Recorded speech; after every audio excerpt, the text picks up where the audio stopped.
Minister raised the cap for returning Australians from 4,000 to 6,000 a week, but those stranded fear it doesn't go far enough. Well, Dr. Vivek Nigam is currently stranded in India with his 3-year-old son, whilst his partner and other 2 children are in lockdown in Victoria.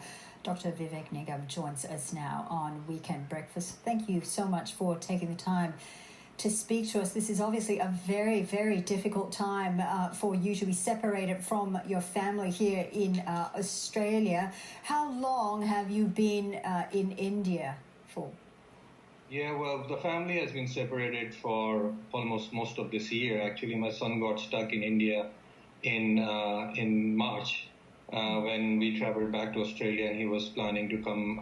There was a plan that he'll come with his grandma in a few weeks' time.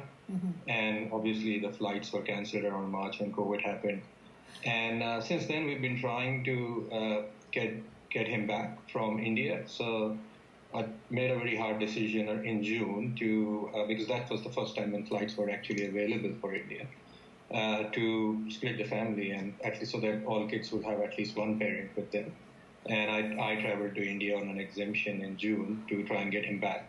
But soon after I landed in India, the cap was introduced, and just I haven't been able to get back to my work and family in Australia since June. Mm. Have you had any assistance or any communication with the Australian High Commission in India?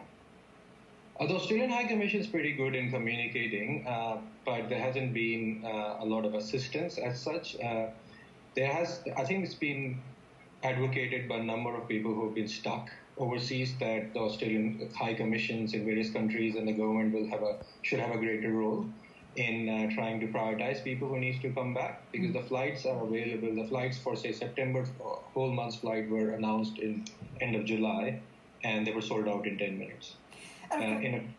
You've been trying to get on one of these flights, of course. Is it a case of, as you say, they were sold out very quickly, or that you and your son keep getting bumped off the list?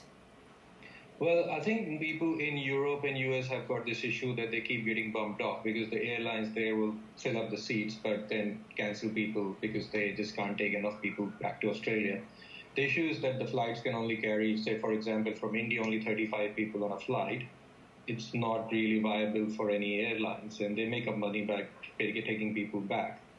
And because of that, I think in India, the Indian Airlines the only one which is actually flying from India to Australia, and they only book 35 people, and you just can't get a seat. There's about 10,000 people still waiting to get flights from India. It will take a year or more for them to come to Australia with 35 people flying on a plane twice a week. What then do you think is the solution to your case in particular, Dr. Vivek? Well, I've always felt that the government can have a role in prioritizing people who are stuck overseas. Everyone has got different circumstances. There are people who, for example, who have got health issues, have got their family and life in Australia, versus people who may have actually been living overseas for a number of years and just want to get back now because of financial reasons. So there are different people in different circumstances, and right now I think the government's left it to people to fight over the small number of seats that are available for Australians to do that. So that's one thing that's been advocated for months, but don't think so that has changed.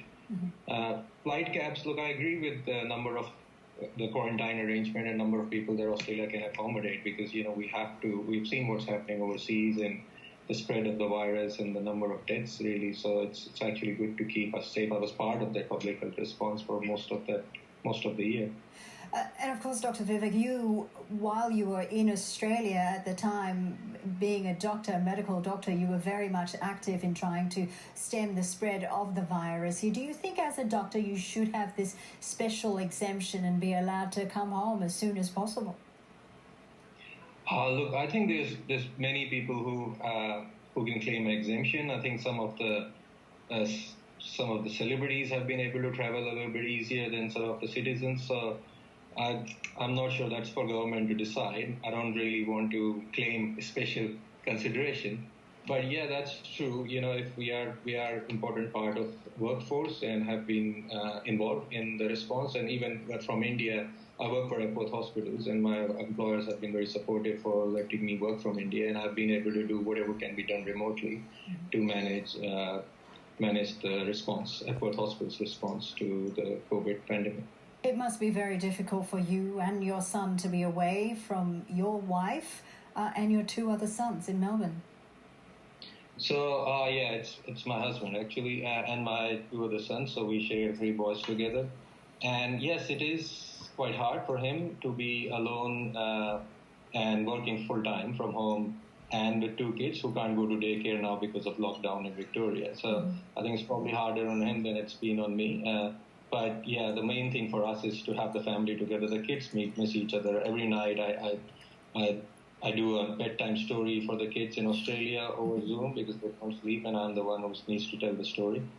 Yeah, it's sort of every night they ask me when I'm coming back home.